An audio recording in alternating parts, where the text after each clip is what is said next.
ibu udah hati-hati, duit udah ibu ikat, jadi dilem di celana supaya nggak disedekain. Nah, siapa yang ceramah? Yusuf Mansur. Ih, jangan bawa cincin gitu. Kenapa gitu? Nanti diminta sama si Ustadz. Ih, suuzon lah. Pokoknya jangan dengerin ceramah si Mansur, nanti motor hilang katanya. Iya hilang memang, tapi diganti sama Allah jadi mobil ya. Masa nggak mau jadi mobil, betul nggak? Insya Allah. Assalamualaikum warahmatullahi wabarakatuh. Para pemirsa, itu setiap event apapun yang ada bau-bau duit, pasti di situ akan hadir Yusuf Mansur. Tapi kalau ada event yang membuat orang mengharapkan bantuan duit, pasti Yusuf Mansur kabur. Kabur dia. Misalnya ya, kalau haji sekarang ini kan ada bau-bau duit, muncullah Yusuf Mansur. Tapi banyak masalah nih di tengah masyarakat ini yang memerlukan duit. Yusuf Mansur ada nggak? Nggak ada, dia kabur. Wah, ini bikin gue miskin nih katanya kan.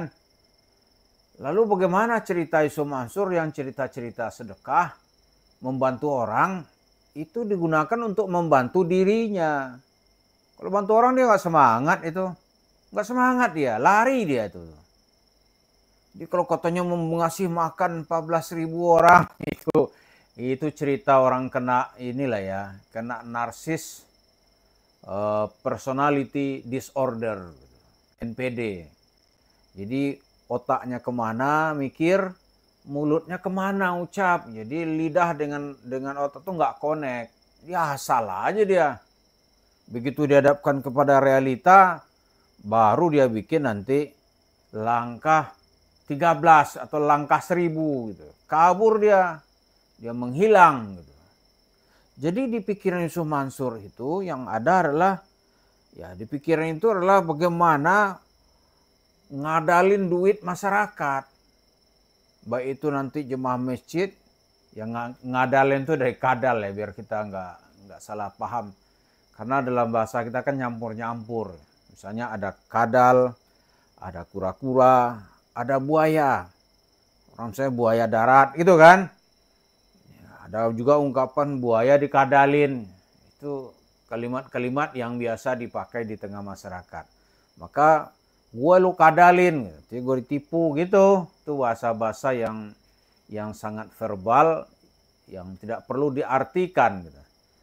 Jadi kembali kita Yusuf Mansur tuh, pikiran Yusuf Mansur tuh ya bagaimana ngadalin duit masyarakat. Dia bikin itu seperti Yahudi benar gitu. Dia mau nuntut nggak bisa. Misalnya nih, dia mau sikat atau mau belilah bahasa sopan, beli tanah masyarakat. Itu dia bayar DP.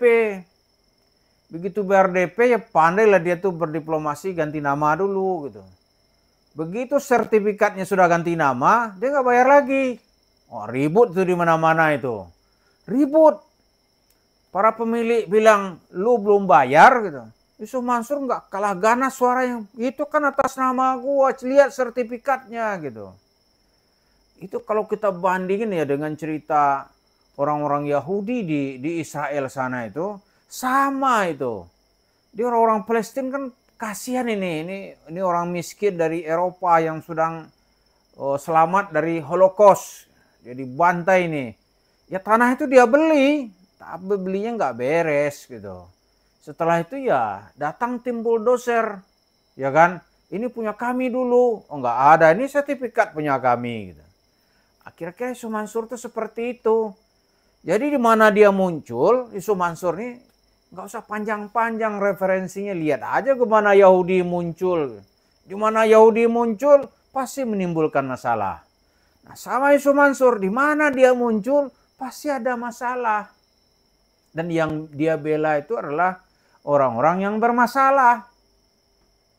Ya, contoh dalam kasus masjid gitu. Masjid itu ya kita sebut umum aja lah. Ini ada masjid yang sudah dipakai oleh masyarakat. Ya dipakai oleh masyarakat untuk melaksanakan sholat Jumat. Tahu-tahu tanah itu dijual oleh pemilik lama lalu dibangun hotel dan perkantoran. Nah masjid gimana? Dia sikat juga gitu. Nah, kan masyarakat ribut nih. Datanglah Yusuf Mansur. Yang dia bela bukan masyarakat. Ya kan? Tapi dia bersama dengan penjahat. Katakanlah begitu. Ya, karena dari situ dia dapat manfaat. Jadi orang ini di otaknya itu tuh bagaimana ngadalin umat. Ya jangankan umat. Ya. Rasulullah dia kadalin juga. Mana ada orang yang berani ngomong. Misalnya nih, Nabi di garasi mobil gua. Kan enggak ada orang bilang gitu. Atau Nabi di bumper belakang mobil gua. Kan enggak ada yang berani kan? Yang berani yang Ucup. Dia aja yang berani itu. Lalu siapa di Indonesia nih yang ngomong Nabi bisa bahasa Betawi gitu? Nabi Muhammad, kata Yusuf Mansur itu ada jejak digitalnya, ada di TV One itu. Ya di TV One ada gitu. Nabi datang ke kamar tidur istrinya. Duduk di pojok. Gua nih, kata Yusuf Mansur, pulang ceramah capek. Lalu kita kan pikirnya bawaannya mau tidur aja. Datanglah Nabi. Cuk, enggak 2 rakaat dulu. Coba referensinya dari mana? Kecuali hanya orang berhalu-halu. Nggak ada yang berani ngomong begitu gitu. Kecuali Yusuf Mansur. Terus yang ini dibiarkan gitu. Hancurlah kita beragama semuanya. Iya kan? Dia menghina Nabi gitu. Menghina Nabi dia. Bagaimana Nabi keluar dari kuburan hanya untuk ketemu Yusuf Mansur itu secara fisik loh.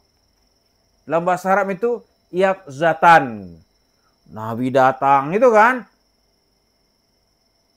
Ketika diprotes orang, dia bilang itu tujuan anak untuk bersih-bersih biar kita tahu kebersihan. Apa urusan?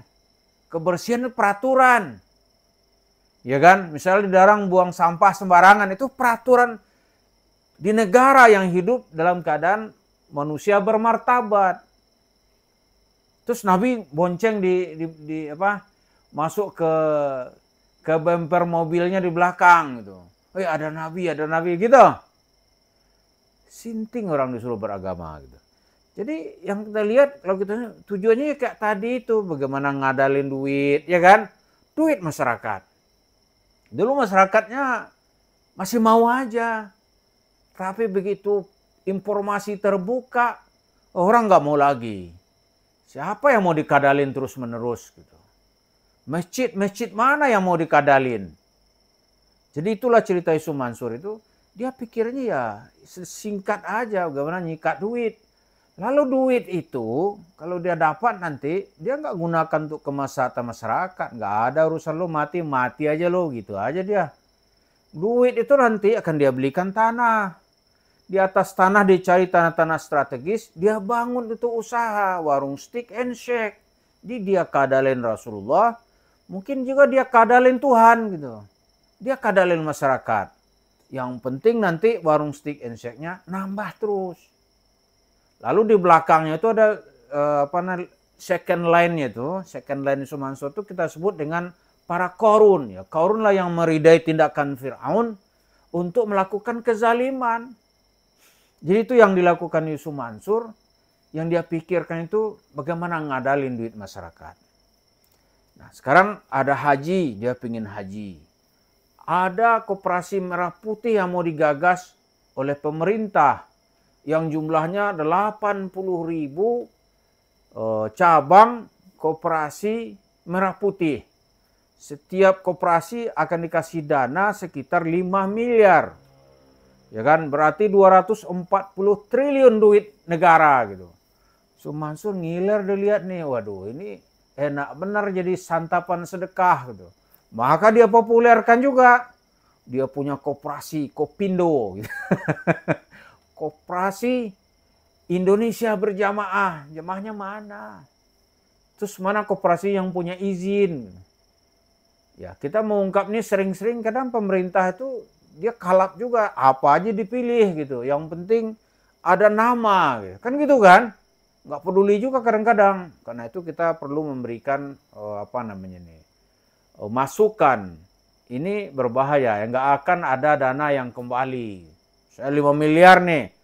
Hakul yakin saya paling lama setahun tuh koperasi di bawah Yusuf Mansur tuh tutup semua. Duitnya kemana? Ya duitnya ditilep lah, kemana lagi. Lalu dia bilang, Allah, Allah gitu kan. Pagi-pagi kita bersedekah, sore-sore dibalas oleh Allah gitu ya.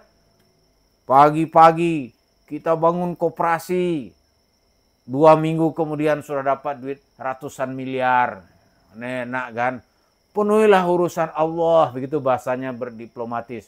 Allah akan mengurus urusanmu, rekening akan banyak di koperasi Kopindoku gitu ya.